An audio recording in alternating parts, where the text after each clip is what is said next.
All right, this is Hospitality and Politics, powered by the New York City Hospitality Alliance. I am Andrew Rigie, and I am here with the one and only Jimmy Rodriguez. It's such an honor just to be here, and thank you so much for inviting me. And I'm looking forward to talking about it, being about it, and just letting people know our journey and what we've done. So I'm excited. I don't even know where to place you. I feel like you hold such a special place in the city's restaurant and nightlife industry. Jimmy's Bronx Cafe, Con Sofrito, so many other places, Sobro Garden right now, and the list goes on. But I always like to ask people, especially those that I know and I could describe them in my own words, to kind of hear from them in their own words and how they describe themselves. Because I'm sure people are always like, oh, Jimmy Rodriguez this, Jimmy Rodriguez that. But who is Jimmy Rodriguez from Jimmy Rodriguez? Young boy, wanted to be a baseball player. My uncle was a baseball player. He played for 7 or 8 teams. He caught Nolan Ryan's 4th no-hitter, Ellie Rodriguez. So I went to Puerto Rico to follow my dream, and it didn't work. So I came back to New York, and growing up in the Bronx, there was challenges because the Bronx was different. It was interesting. And I became a dishwasher. I worked at Superg. I worked at Jackson Steakhouse on Fordham Road. So I started from the back in the streets, in the back of the house, from delivery to dishwasher. And I was a great dishwasher because I took everything with pride. Yeah.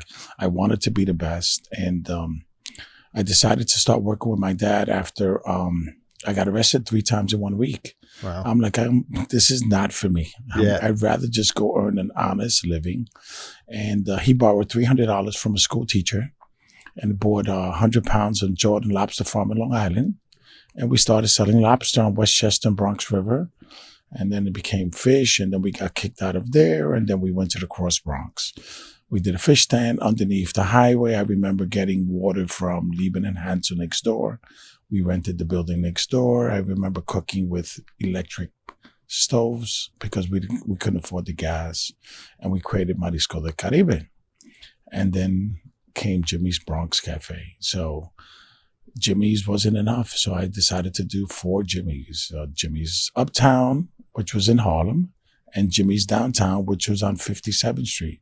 For me, growing up, below 96th Street was downtown. Yeah. Then we did City Island, and the industry, that was my first major project that I had. And then I took a step back and did Sofrito on 57th Street, which was at that time the only Puerto Rican restaurant in Midtown, between First and Sutton, and everybody thought I was crazy. And it was who didn't go there? Yeah. And then Don Coquis. And I just continued to evolve over time, looking at different ways to grow in this industry, which is creating amazing memories and moments for people. When did you start? How old were you when you started with your dad? Probably 19, Okay. 17, 18, maybe 19. So this is you and what you did and how you kind of grew up learning about the business. Well, my father had a grocery store, and he used to run numbers. And then he lost everything and borrowed the 300 from Olga and just started peddling because he was a natural hustler. He was a cab driver. So, he was also a great baseball player. So it was just natural fit to your first mentor being your dad, and then seeing all the things that he had to overcome, and then learning on your own. It's an incredible experience. It really molds, I'm sure, who you are today too, having that experience. I've had so many great people that have taught me so many things, like Ian Schrager and Robert Isabel, and so many different people. Sylvia, I remember Melba. As a young girl, I know, and I'm hanging out with Sylvia, that's my girl, and her son Van Woods, and going through the challenges of first learning how to use a computer and putting it in the restaurant. That was another learning curve in this industry. Yeah, no, all the evolution and changes and Sylvia's and all these kind of icons in the industry. I want to talk, there's so much I want to talk about, but let's talk about just Jimmy's Bronx Cafe, because I feel like for so many people, just that has had such an impact on the Bronx, but on culture, on food, on nightlife. Like, how do you think back about those days and the influence it had on the industry, but also you?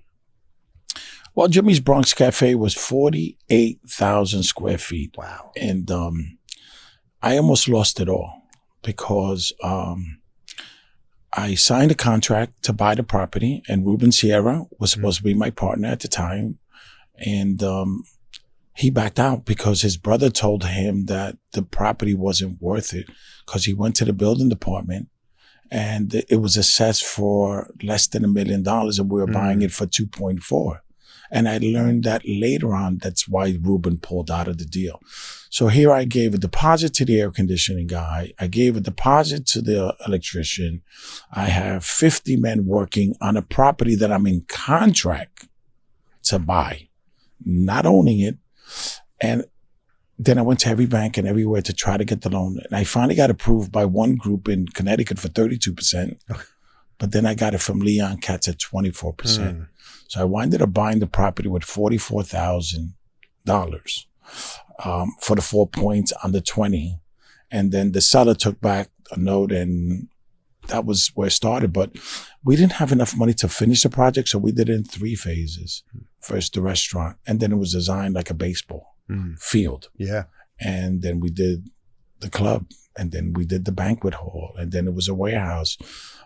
And the place was on fire, but it was always challenging because being Puerto Rican in the Bronx and not having a relationship with the police department, which is so difficult in the hospitality industry to have, especially when liquor's involved. But I've had like the Yankees, Jeter, Posada, Mariano, Shaq, all the Knicks, everybody from all walks of life from everywhere had to come up to Jimmy's because it was just that energy, that stage, that fire. It was just amazing experience. That's what I mean. It really was a cultural icon. And I think some, for various reasons, restaurant nightlife spots take on so much more than just a place where people go and eat and drink, between the times it's been, referenced in songs and referenced just in popular culture. It's pretty incredible. It was amazing. I tell you a fun story.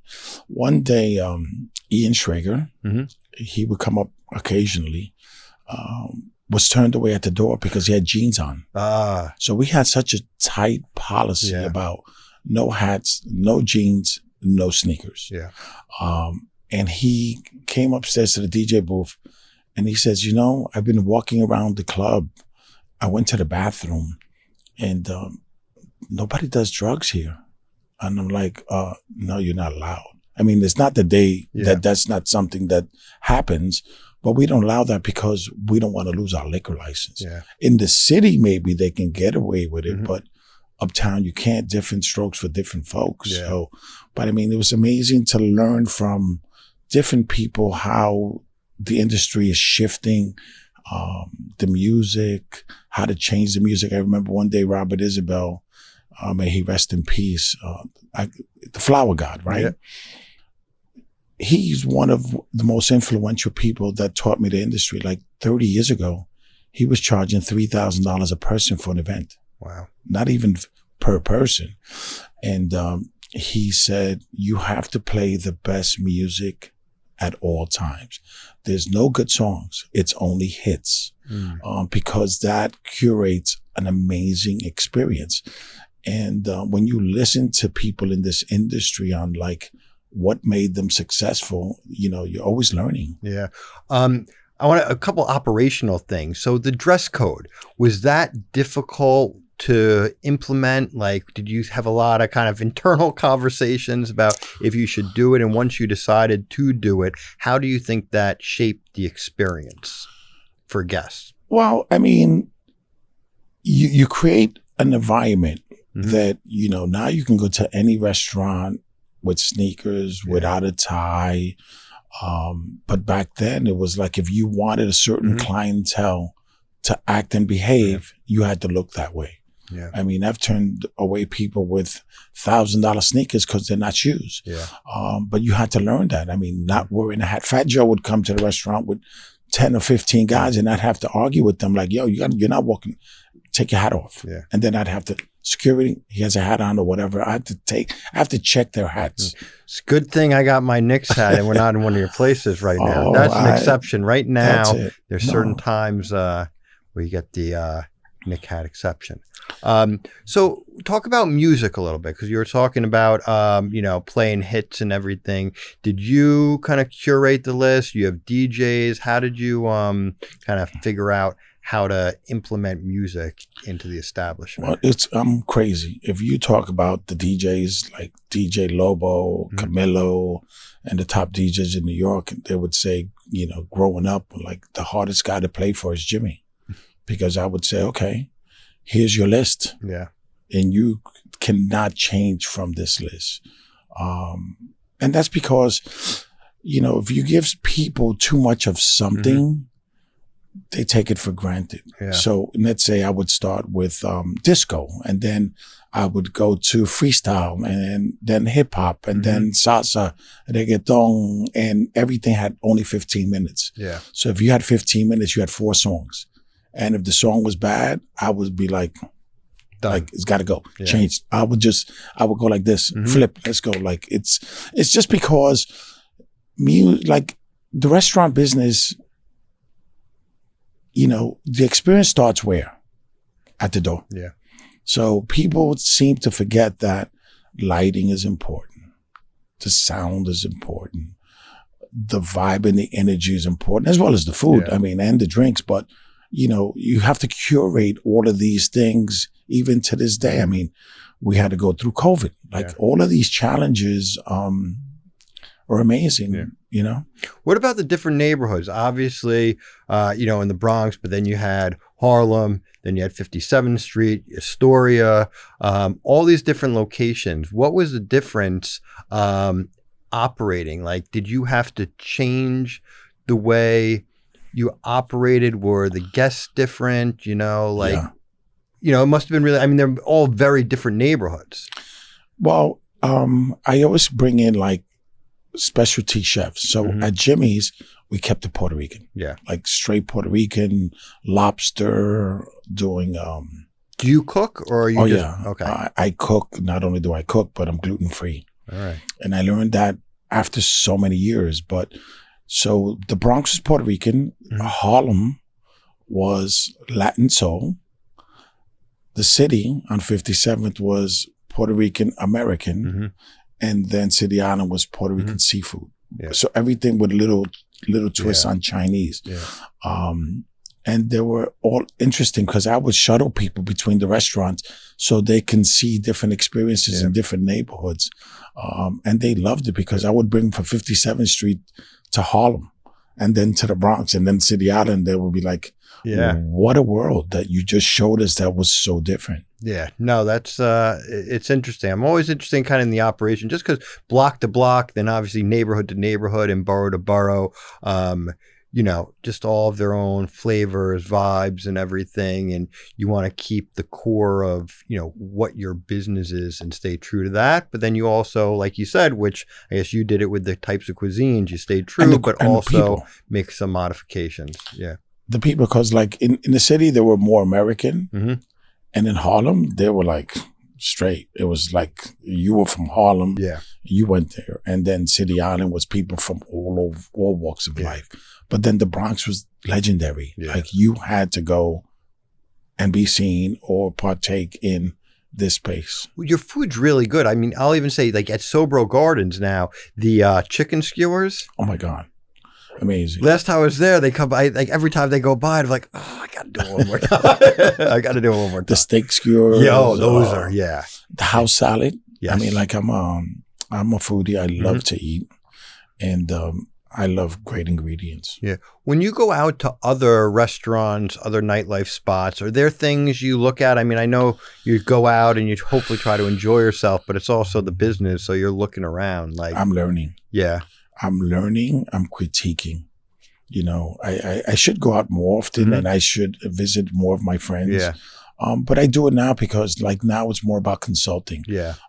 And I sit down with a lot of restaurant owners, or I'll go in and see the operation, and we'll talk about, what you're doing and what can we do to improve your operation, your methods, because it's always good to like teamwork makes a dream work. You know what I'm saying? Absolutely. What do you look for when you're going into one of these places and you're consulting? Are there kind of some key things that kind of the Jimmy's way where you think can add a lot of value to other places? Starts at the door. Okay. The first thing starts at the door. If you want to see and feel your energy, monitor your door. Okay. Because at the end of the day, again, food, drinks, music, lighting, staff, that's all important. But the one thing that people forget to really focus on is to remember one thing. People are going to remember how you made them feel. Yeah. And sometimes we just take that guest experience for granted. Absolutely. And that's very key. Yeah. Well, listen, I notice, your presence in your establishment. When you go there, you're there. And I think people react in a really amazing way to you. They're really excited and happy to see you. And I see just kind of the way that you work the room. And I'm sure some of that is just like natural, but also a lot of that must also be learned over the years of, a technique. So when you're like on the floor at one of your places, what are you looking for? What are you doing to make sure that people have that experience and you make them feel good? Well, I like to know my guests because my guests become my friends. Yeah. I like to know what you do. And then I float the room and I want to figure out, Andrew, you need to meet so-and-so. And then I'm like, I'm going to give you guys, and before you know it, you guys are sharing numbers and you're doing business, and then you look forward to coming back. So I'm a dot connector. I like making people feel like there's a value besides just the vibe and the energy. And I'm organic. I'm not like pretentious. I love to listen to what people are doing and some of the stories that they remind me, because 40 years and transcending from one decade to another, it's funny because like somebody knows one of my locations that I've created, or they know of me, or they like, you're the original Jimmy? I'm like, I expected a fat old guy, like whatever. I'm like, no, I'm just starting. Like, this is just the beginning for me. Yeah. Amazing. Over those years, there's been so many stories, and I feel like I've heard from you over the years, so many stories about, different notable people, just great stories about, your venues. You have any things that pop out, like when you think over all the years, you're like, I remember, these people were here, or this happened, like David Dinkins one day in Barbados was speaking. And I'm sitting there like, wow, what a great speaker. And I ask him, and he goes, I says, how do you speak so well? Like, I'm like at awe the way you transcend a message that makes you cue in. And he said, how do you make rice and beans? And I'm like, sometimes the littlest things transcend and stay in your mind forever. Sure. And another one that my father. So wait, how do you make rice and beans? Better every day. You got to practice. Yeah. But like one of the things that my father used to say is still to this day, new broom sweeps well. I like that. So, you think you bring on a team member, and I would come over to him and say, Dad, this person is amazing. Yeah. And he'd go over, he says, new broom sweeps well. Right. And then in 30 days, he'll be like, what happened to that broom? Yeah. And I'm like, I can't say anything. Yeah. But Fidel Castro coming to the Bronx. I remember. World leader, they're calling me like, what are you going to do? I'm like, we're going to host a party. I mean, like they shunned him from everywhere in New York City. And here he's coming to the restaurant. And I'm like at awe, like this is a guy that has, and I don't get into the politics of Cuba and all that, but someone that's outlived all of these presidents. Everybody's been trying to get rid of him. And here he is in the South Bronx. Yeah. Eating and, partaking like, one of us. Yeah. And that was like historic, historic. Tito Puente, I did his birthday. I'm sitting with Tito and I said, Tito, I want to do your birthday party. And he says, I don't want to do it. I'm like, but I'm going to do it. Yeah. I want to host it. It's not going to cost you anything. I got this. Mm-hmm. He says, but Jimmy, Margie, his wife, he said, what's going to happen is that I'm going to leave some people out and they're going to be upset at me. I said, you know what we'll do? We'll blame Margie. We'll make it like a surprise. Yeah. And then I called the Yankees and asked them if they would allow him to throw out the first pitch. And that was like, wow, to see Tito Puente in Yankee Stadium. Amazing. And then come over. And then I did Jerry Jeter's birthday party there. We hosted David Bowie. And I didn't make it. I was busy that day. I was like, how could I have not went to a David Bowie concert in my own place? It's amazing. Wow. Talking about like the different neighborhoods, the different, businesses and kind of staying true to the core, it's a people business, right? You were talking about it's about how you make people feel. And restaurants, bars, clubs, very labor intensive. How do you hire? How do you mentor, train? How do you get your team to make people feel the way you make people feel and, kind of be committed to the business in a way that's going to make it successful, right? Because you can't be there all the time or at all the places. I always say hospitality is a real team sport. So do you have any kind of methods for training, hiring, retaining people? Well, it's practice every day, training every day, and finding your energy. Yeah. And finding people that can reciprocate the same energy in a room, because one wrong hire or one bad person could like really ruin the rest of the energy within a room.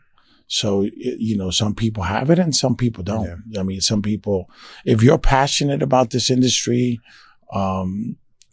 you'll do very well. Yeah. But if you're just doing it to get paid, that's going to show. You can't fake it. Yeah. You know what I'm saying? But I think the hospitality industry, everybody should work at least one day. Read. Yeah. Go online. Look at different ways that you can create better experiences. It's a self-taught business, but you got to love people. You have to love food. You have to love the whole industry. And right now it's challenging because the younger generation are not really looking to go into the hospitality business. It's more takeout. It's more challenging, especially now after COVID. Yeah. No, very true. I always say, I think everybody, it should be like mandatory, has a job in the restaurant industry. There's so much that you learn. Whatever career you go on to, I feel like there's so much you can bring to whatever it is you do. And it makes you a better person having this experience. You got to work with different people. You meet people from all walks of life. Some are wonderful. Some people can be really rude. But I just do think it teaches so many life skills. And there's a special, I'm not a scientist, but I do think there is like a hospitality gene in some people that just, as tough as the business is, nights, weekends, holidays, there's always some challenges. But to persevere through all of that, there's just something in your DNA that, this is the only thing you could do. Yeah. It's very challenging because at the end of the day, you're learning every single day from everyone in your circle. And that's amazing because there's no 2 days alike. Yeah. Like today, there's so-and-so is coming for dinner, and then tomorrow, so-and-so is coming for dinner. And you have to prepare for different people.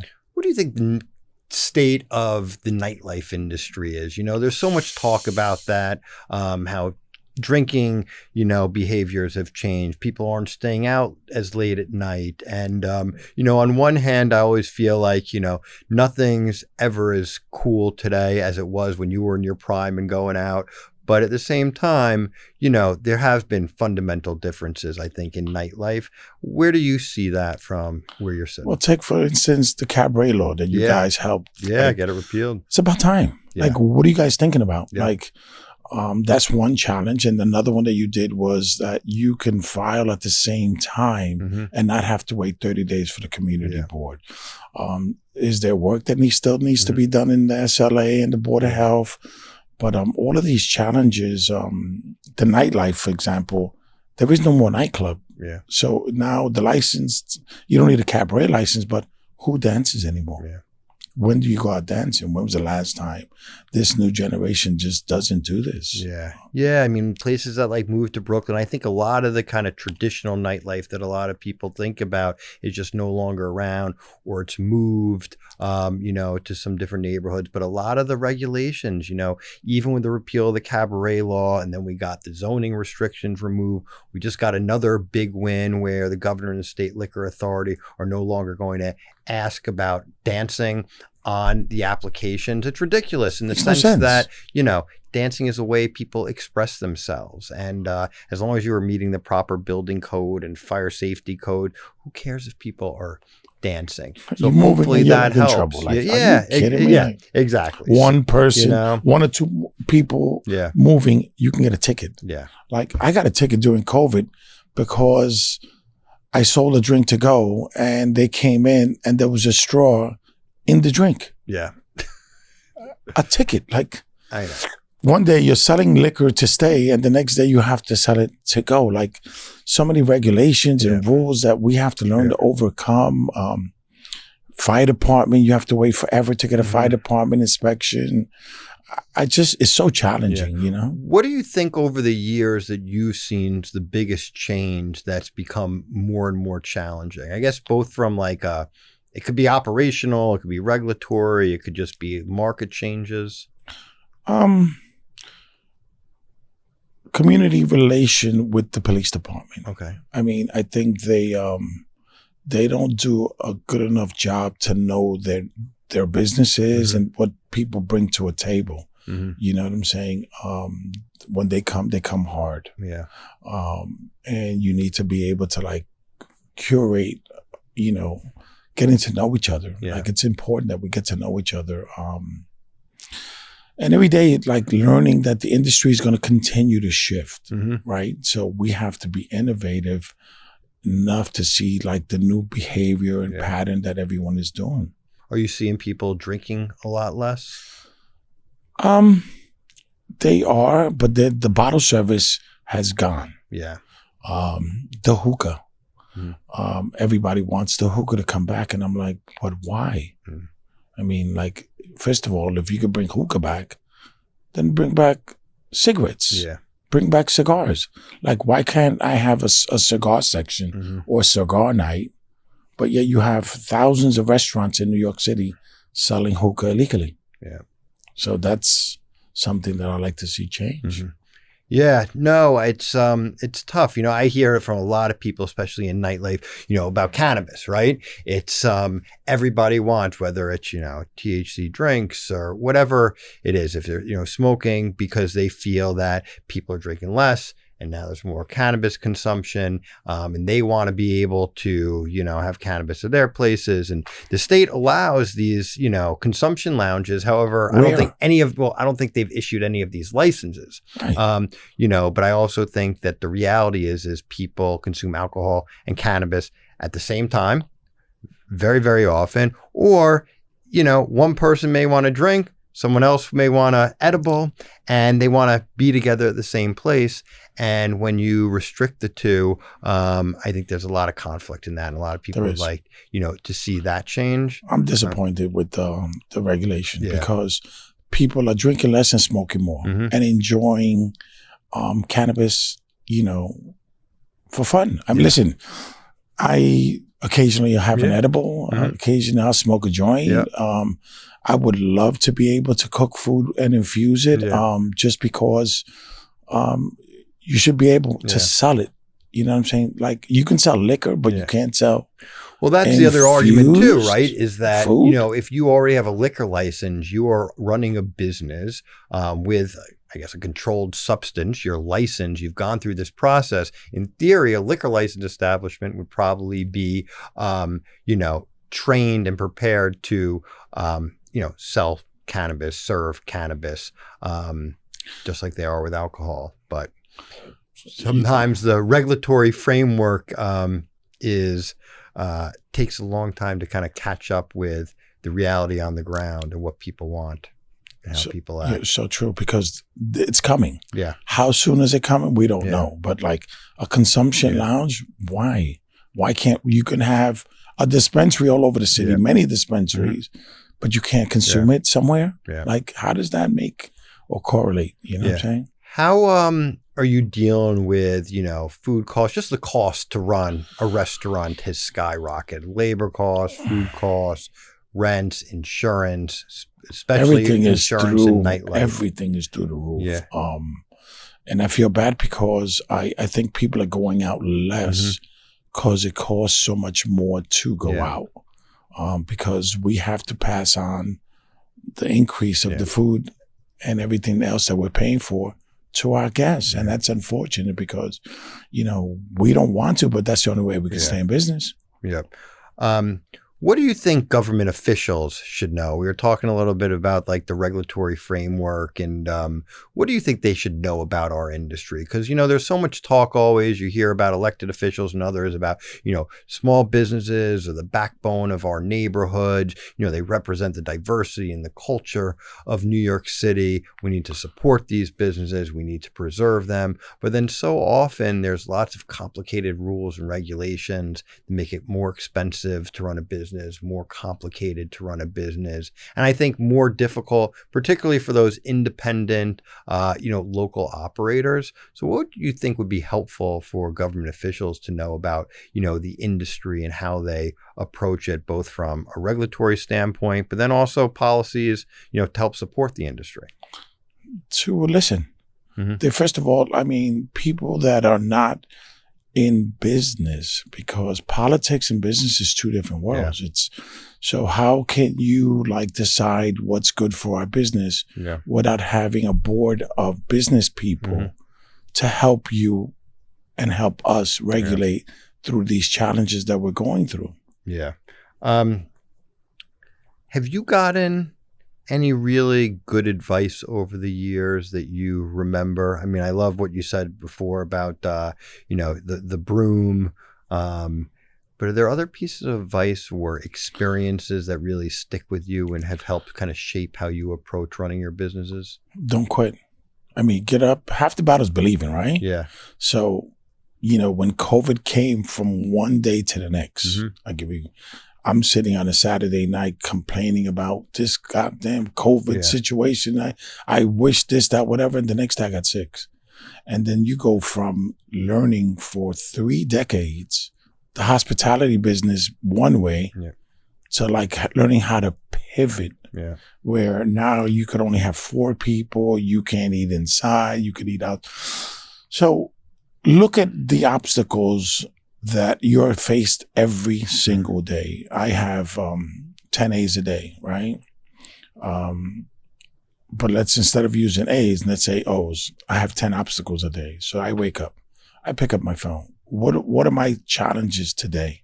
So I don't wake up saying everything is going to be great. I wake up as, what challenges am I going to have to overcome today that I didn't learn in school, that I have to learn how to navigate through? So our industry and many owners out there these days have to remember that these obstacles are not going to go away, and continue to go over them, because it's just another chapter in our life. Yeah. It's so true. I always say, life's going to happen, right? But you can't stop from happening, but how are you going to respond to it? That's it, every day. I don't wake up saying, oh, it's going to be great. It's going to be challenging. And how do I make it great on top of it? What's your day like? How many nights are you, at Sobro Garden now? What's your kind of day like? Is it learning? Learning every day. And what's your schedule like? Like, how do you, because, the other thing about the industry too, I said it before, nights, weekends, holidays, it's a tough lifestyle. Even if you love it and you're passionate about it, it's a grind. So what do you do to, kind of keep your mental state positive? And how do you structure your day to make sure that you kind of can get you time if it's even possible, but then also make sure you can tend to the business in a way that allows it to succeed? Well, I mean, I don't remember the last time I worked. I mean, because for me, it's just a journey. It's not a job. I wake up every day wanting to be a better version of myself. Yeah. So I'm learning AI. I'm learning marketing. I'm doing videos. I'm talking to people in the industry, and I'm enjoying my day every single day. So I don't look at it as like I have a job. I just like what I do. So, I mean, it makes it easier to take on more when you have this positive attitude.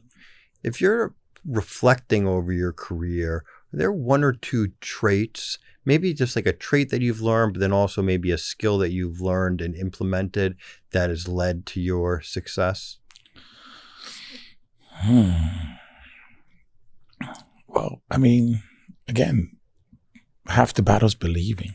Okay. So, you know, Michael Jordan missed tens of thousands of shots.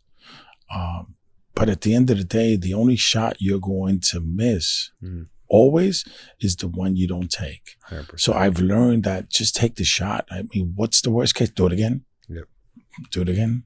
You know what I'm saying? So for me, I look at like the Knicks, I look at the Yankees, I look at the teams, and I'm like, these guys get paid so much money, but they got to practice every day.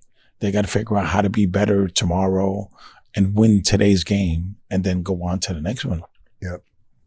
Have you had places like outside of New York or? No, it's been Westchester, Queens, Brooklyn for a minute, the Bronx, Washington Heights. It's been, but I also help people create them. Yeah. So right now I create more of like, what are you looking to do? And let me help you navigate to do it. So I go out.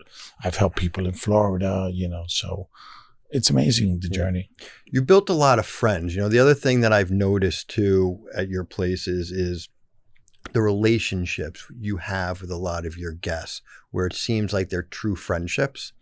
And you don't always see that, you know, sometimes it's a business, there's hospitality, but there's also that underlying, you know, transaction happening. I think you have really mastered that. So many of your guests at least appear, from where I see it, to be like your friends in the way that you embrace and hang out.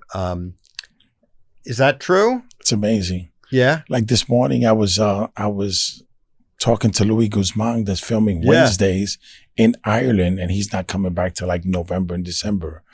And, you know, Darlene Rodriguez, my sister, like I was so honored I was so happy that she got the award. Yes. Because I remember her when she was on 880. Yep. And started a BronxNet, and I'm fighting for her to get her award. And I'm like, we winded up getting it together. And when you know somebody and you grow up with them and they're friends and our circle, and I was in every circle and every table. So for me, it was like so many years later, we start talking about those moments, you know? Let's talk about that. I think I can talk about it now because I was on the committee and chaired it with the Bronx Walk of Fame, which congratulations. Thank you. You were named and honored, which is incredible. And, you know, we got a lot of different, you know, submissions. And I have to say, one of the things that I found so fascinating, because it was the People's Choice Award. And that is very, very unique in the sense that it's not just a elite group of judges that are picking. It's the people, and what they said about you was really moving, personal. And it just showed that kind of hospitality in those relationships. So congrats, because that's a wonderful legacy to have. And to that, you know, your places are also community gathering spaces. We talked a little bit about it, but like, what are some of the kind of the tools, or what is it that you do to help really nourish creating a gathering space? Because, you know, the restaurant business is a tough business, and you're going to get the once in a, you know, lifetime guest that's going to come through the doors. Maybe they come once or twice, but you also need regulars, you know, and I feel like these days it is a lot more difficult for a restaurant or bar to just nourish those regulars for various reasons. There's a lot of different good spots to go to. People are trying different things. I feel like people don't always have the loyalty to go to the same place a couple of times a week or, once a month. But you've really helped curate that community space. What do you do to ensure that? Because I feel like that is a, trade that so many places need to actually keep their doors open long term. Every day I sit, and the times that I go to the restaurant and I have people coming from Staten Island and New Jersey and Connecticut, and they're sitting in the room and they have so many choices and so many places that they can go to. But I don't take that for granted. I really want them to walk away feeling like, what, it was a great time. It was worth coming. The food was good. Everybody made me feel great. It was worth my time to come here. So that's very important that people remember that. Yeah. Let's give the Bronx some love. I feel like I was in the Bronx last night, and every time I go, I just have there's just so much, and I feel like Manhattan also, Manhattan's amazing. It's a city. It always, gets so much attention, but I feel like there are just so many unique neighborhoods, amazing people, great business in the Bronx. So like when you think about the Bronx, everything that it's allowed you to accomplish, how do you describe the Bronx, both as a borough, but also as a restaurant and nightlife place? The Bronx has been so good to me. I've learned so many lessons. I'm a graduate of SBU, South Bronx University, School of Hard Knocks, and it's taught me so many important, valuable lessons.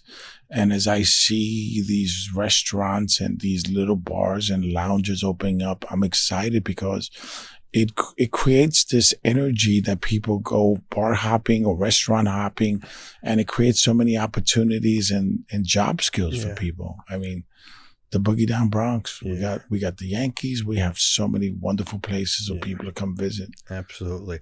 What do you think newer operators should know getting into the industry? It's like, it's saying, you know what you know what you don't know, but you don't know what you don't know. And I feel like so many people get into this business for various different reasons. They don't have the experience that you do, and other people that have been around for a while. Like, what's some knowledge you would share with people that are opening a place in the Bronx and, you want them to succeed?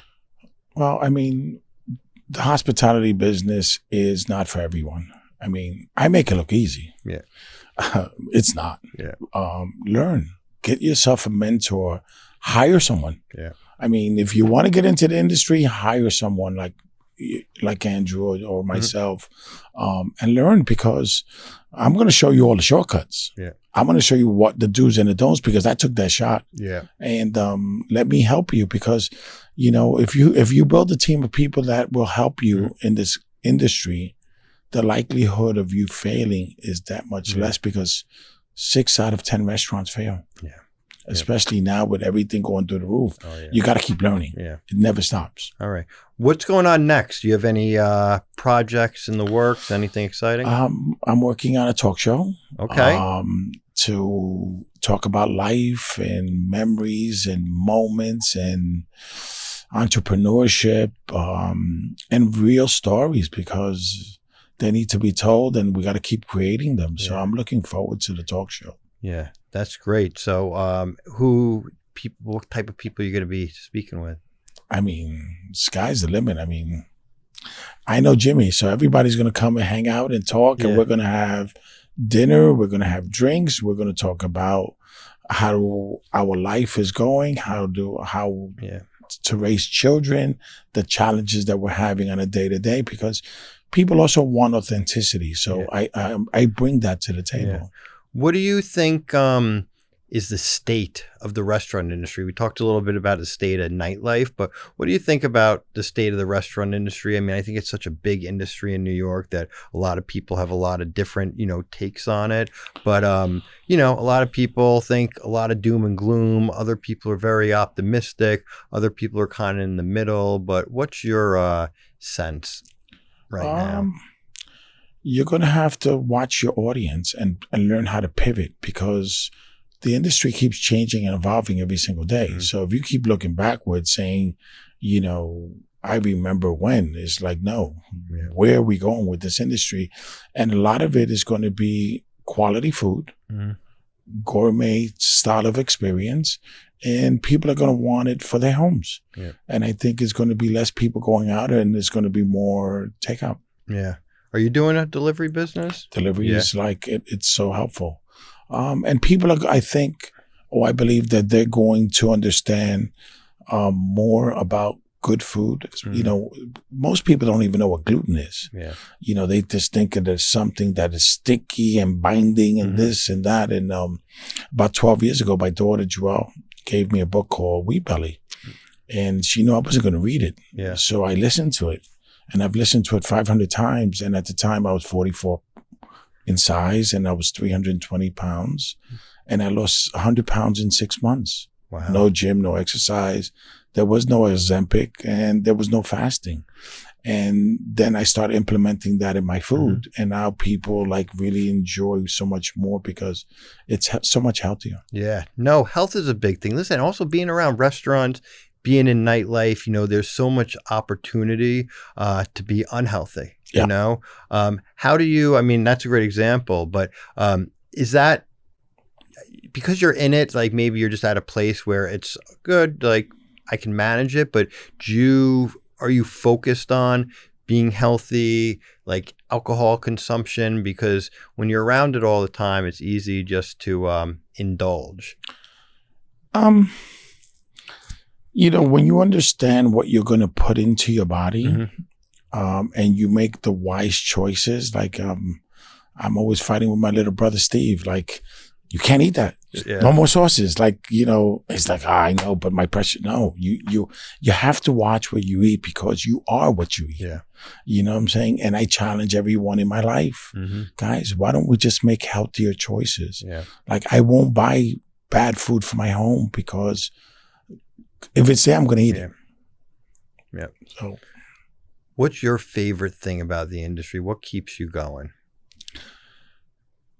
Like being part of a memory and a moment that I create for someone, their birthday, their anniversary. You come out with the sign, you see the video, you put it up on the TV for them, and you genuinely feel that beautiful love and energy, so that it's like, wow, this is magical. Yeah. Like the videos, phones are everywhere. Wow. How has that changed the way you run your places? I mean, content today is, if you're not looking at what people are going, you have to go to school now, like not literally in school, but you have to learn every day that you have to have a marketing plan in place that no one has ever had to learn before. I mean, you go to school for all of these things in marketing, but now you're putting up stuff and you're moving stuff like quickly. Like it's challenging. I mean, the phone is no joke. That's yeah, and people's experience in your places are completely changed, because so often they're not in the moment and just with the people that they're there with. They're on the phone. They're taking a photo of the food before they eat it. And they want to, it's more of like taking that picture, capturing that moment. I wish I would have had a camera back in the Jimmy days. I was like, oh my God, you got J-Lo over here, you got Diddy over here, you got DMX, you got everybody in that room. And I'm like, does anybody have these photos of back in the day? Like, I know. We got the memory photos. Sometimes I think, it's actually a better thing that we didn't have the photos and the cameras and everything, back in the day, because it's totally changed the, the dynamic. And I think also how people act, but also how people experience things. I always see there's some video or some photos of, at a club or something. And now, everyone's on their phone videoing this, where it used to be, they used to be in the moment, listening to the performer, dancing. So, it's changed. And it's funny, because that being said, when you look at things, you don't know if it's real or AI. Yeah. I mean, I took a photo the other day of a couple of my friends where we were in Yankee Stadium, and I told AI, make us Knick fans. And it dressed us up as Knick fans. And then I says, put the picture in Madison Square Garden. So I send it to him, Eddie Caban, the former police commissioner. And he's like, he hits me back. He's like, I don't remember that picture. I'm like, because it never happened. Amazing. But it's like, wow, the things that we're continuing to learn every day is like. Well, what's amazing and what's beautiful is that you started your career way before this. You have seen, helped influence in a positive way all these evolutions through our industry, and you're still doing it, and people are looking up to you. And I appreciate that. I know so many people appreciate the amazing experiences they've had at your spots over the years. Jimmy Rodriguez, thank you for coming on. We've had a couple. Oh, yeah.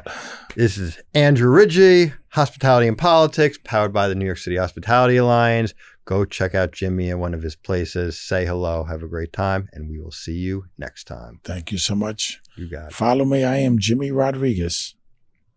Follow him. There you go.